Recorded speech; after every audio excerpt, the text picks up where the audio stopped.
Barrister সুমনকে দেখা মাত্র মারতে ছুটে আসেন ব্যারিস্টার সৈয়দ সাইদুল হক সুমন।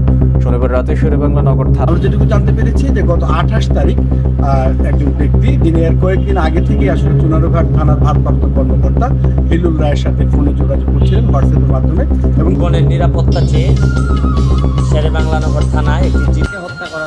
সম্মানিত ভিউয়ার্স, ব্যারিস্টার সুমনকে মারার জন্য দল গঠন করেছে। আমি আগে জানতাম সম্মানিত ভিউয়ার্স, ব্যারিস্টার সুমন বেশি দিন থাকতে পারবে না বাংলার মাটিতে, কারণ ভালো মানুষ বেশি দিন বাঁচে না। সম্মানিত ভিউয়ার্স, সরকার যা যা টাকা দিচ্ছে ব্যারিস্টার সুমন জায়গায় জায়গায় গরিব মানুষের কাছে পৌঁছায় দিচ্ছে।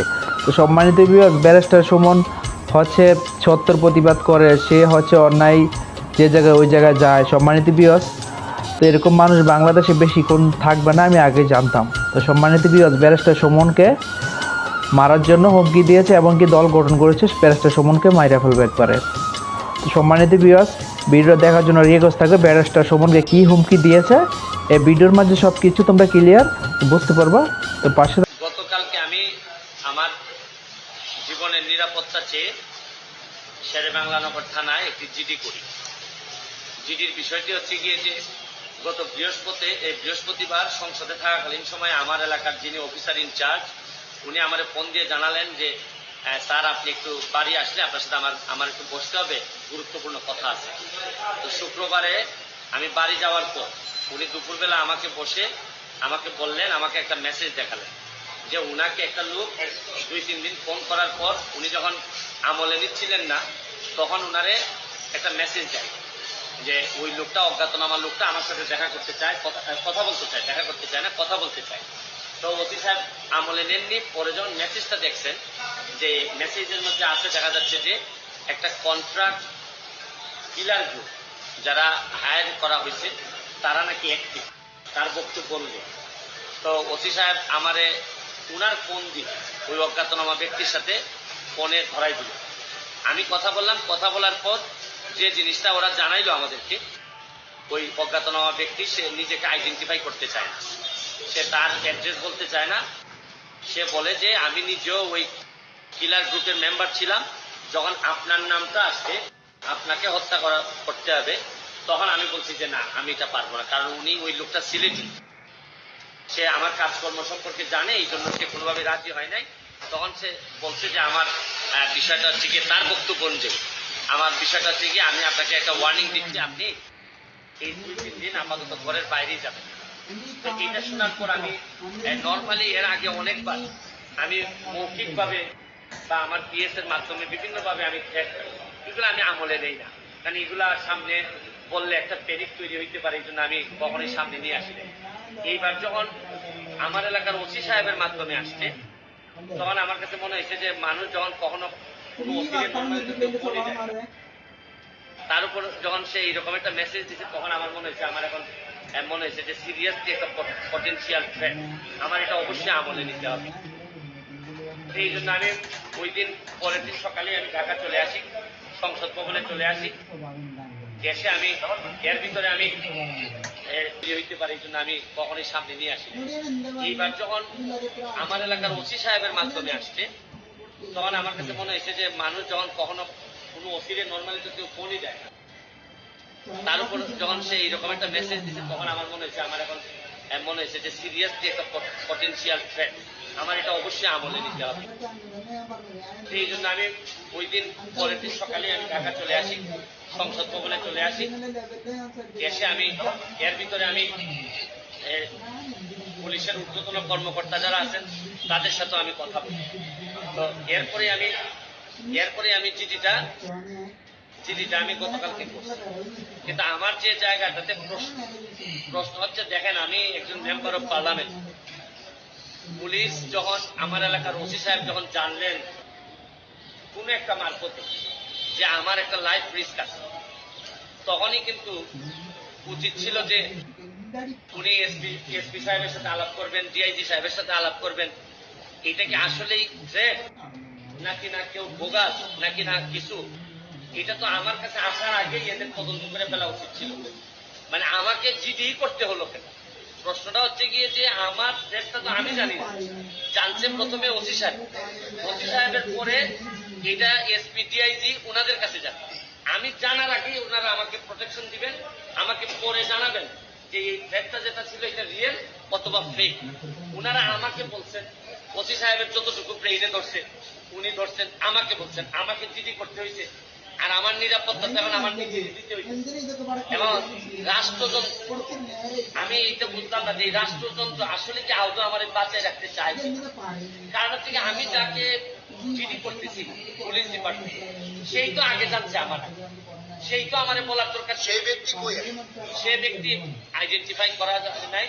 পুলিশ মারফত কখনো শুনলাম যে ওনারা নাকি ট্রেকিং করে, কখনো বলছেন যে পাহাড়তলি চট্টগ্রামের, তারপরে কখনো বলতেছেন তার বাড়ি এই বড় লেখা বা সিলেটের কোন জায়গায় যেন।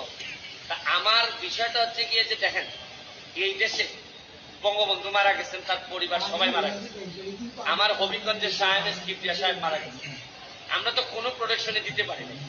আর আমার বিষয়টা এরকম হয়েছে যে এই পুলিশের ভূমিকা দেখে মনে হইতেছে যে পুলিশ মনে হইতেছে যে একটা অপমৃত্যু রেকর্ড করার জন্য বসে আছে, যে আছে একটা মৃত্যু হয়েছে, নাইলে এই পর্যায়ে যাবে কেন। আমি কি করতেছি না করতেছি সব পুলিশ এবং এনফোর্সমেন্ট এজেন্সির নখদর্পণে থাকবে।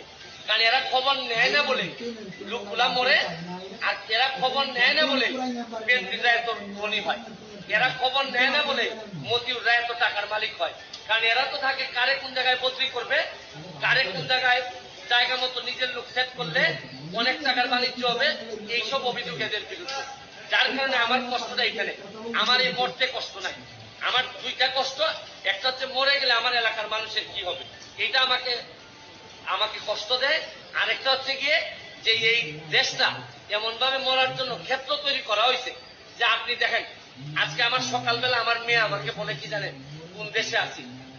আমার মেয়ে আমার বলে তোমাকে নাকি থ্রেট দিছে কে, সে আমেরিকাতে থাকে, বাচ্চা মাত্র বয়স 11। আমি বলছি হ্যাঁ আমি তো গুড ওয়ার্ক করি, এই জন্য ব্যাড পিপুলরা আমারে হুমকি দিছে। সে আমারে বলে there must be a line between good work and stupidity. মানে আমার মেয়ে মনে করে আমি যে গুড ওয়ার্ক করি, আমি যে অন্যায়ের বিরুদ্ধে প্রতিবাদ করি, এগুলা থেকে স্টুপিডিটি। কারণ আমি আর কি জবাব দিব তার, কারণ সে তো তার মাথার মধ্যে এগুলাই আছে যে বাংলাদেশে যারা ভালো কাজ করে, অন্যায়ের প্রতিবাদ করে, এরা স্টুপিড। কিন্তু আমার মেয়ে অল্প বয়সী মেয়ে, আমি তো বুঝাইতে পারি না যে আমার জন্ম এই দেশে, এই দেশের মানুষের কল্যাণে আমি কাজ করতে চাই। কারণ আমার রক্তের মধ্যে এটা আছে, আমি করবো কি চাই। যে ধরনের প্রোটেকশন, আমি তো আর আগের ব্যারিস্টার সুমন না, মেম্বার অফ পার্লামেন্ট হিসাবে আপনারা আগের ব্যারিস্টার সুমনকে ফেলে দিলেন, কিন্তু মেম্বার অফ পার্লামেন্ট হিসাবে আমার সিকিউরিটির আগেই আমি যে জিডি করা লাগলো, এটার জন্য দুঃখ প্রকাশ করতেছি। কেন আমি জিডি করবো? আর যদি এটা আমার কাছ থেকে ইনফরমেশনটা আসে যে আমার পিএস বলছে যে আমার থ্রেট দিছে, বা আমার এক বন্ধু বলছে, বা আমার এক আত্মীয় স্বজন বলছে, তা নয় আমি জিডি করলাম। পুলিশের মাধ্যমে যখন আসে তখন তো সাথে সাথে কাজটা করার দরকার ছিল। এখন বুঝেন অবস্থাটা কোন জায়গায় আছে। তারপরে আমি বিশ্বাস করি যে যতদিন আছি মানুষের কল্যাণে কাজ করতে চাই, আপনাদের দোয়ায় কাজ করতে চাই, আর নিজের মানুষের আমার প্রতি যে বিশ্বাস, আমি মনে করি এটাই আমার নিরাপত্তা। আর এখন বাকিটা এনফোর্সমেন্ট এজেন্সি আছে, তারা যদি আমি কথা বলছি আইজিপি মহোদয়ের সাথে, উনি অত্যন্ত ভালোভাবে আমাকে আনসার দিচ্ছেন, বলছেন যে এটা তো আগেই ওদের এই কি করার কথা। উনি আমার বিশ্বাস যে উনি ওই যারা আছে তাদেরকে প্রশ্ন করছেন যে এটা তো তোমরা জিডি করার আগে ইনফরমেশন পাওয়ার সাথে সাথে কাজ করার কথা। একমাত্র আইজিপি সাহেব, বর্তমান আইজিপি সাহেব, উনি আমার অ্যাঙ্গেলে উনি কথা বলছেন। আর বাকি যারা আছে সবাই মনে হইতেছে যে সাক্ষী দেওয়ার জন্য পয়সা আছে, আমি কখন মরবো, মরলে পরে সাক্ষী দিবে। আমার এলাকাটা কিভাবে চলছে বুঝেন না আপনারা, যে কারে কোন জায়গায় সেট আপ করবে, এইভাবেই চলছে। থ্যাংক ইউ, দোয়া চাই সবার কাছে। সম্মানিত ভিউয়ার্স, ব্যারিস্টার সুমনকে হচ্ছে কি হুমকি দিয়েছে তোমরা এই ভিডিওর মাঝে দেখতে পাচ্ছ। তো আমার জানা মতো হচ্ছে ব্যারিস্টার সুমন ভাই, আপনি হচ্ছে এখন অবশ্যই সতর্কতার সাথে চলাফেরা করার চেষ্টা করবেন, কারণ হচ্ছে আপনাকে যে কোনো সময় যে কোনো টাইমে আপনাকে মেরে ফেলতে পারে এরকম। আপনি হচ্ছে ব্যারিস্টার সুমন ভাই অবশ্যই সতর্কতার সাথে চলাফেরা করবেন, আর হচ্ছে আপনি অবশ্যই সেফলি থাকবেন, কারণ হচ্ছে যাতে আপনাকে মারার জন্য হুমকি দিয়েছে, তার মানে তো আপনি বুঝতেই পারছেন।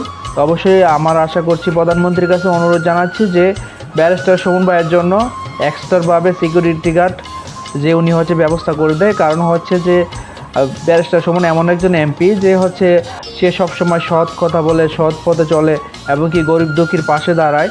তো হচ্ছে আমি অবশ্যই রিকোয়েস্ট জানাচ্ছি প্রধানমন্ত্রীর কাছে যে হচ্ছে ব্যারিস্টার সুমনকে স্পেশাল সিকিউরিটি দিয়ে যে হচ্ছে ওনাকে রাখা হয়, কারণ হচ্ছে ব্যারিস্টার সুমনকে যেই কোনো সময় হচ্ছে মেরে ফেলতে পারে। তো অবশ্যই ব্যারিস্টার সুমনের জন্য আপনারা দোয়া করবেন, আর যিনি হচ্ছে উনি যে আল্লাহ ওনাকে সুস্থ রাখে, সবসময় যে গরিব দুঃখীর পাশে দাঁড়াইতে পারে। তো সম্মানিত ভিউয়ার্স, ভিডিওটা কেমন লেগেছে অবশ্যই জানাবা, তোমাদের মন্তব্য কমেন্ট বক্সে লিখতে বলবো না। তো আজকের মতো বিদায় নিচ্ছি, সবাই ভালো থাকবে, সুস্থ থাকবে, দেখা হবে পরবর্তী আরেকটি ভিডিওতে।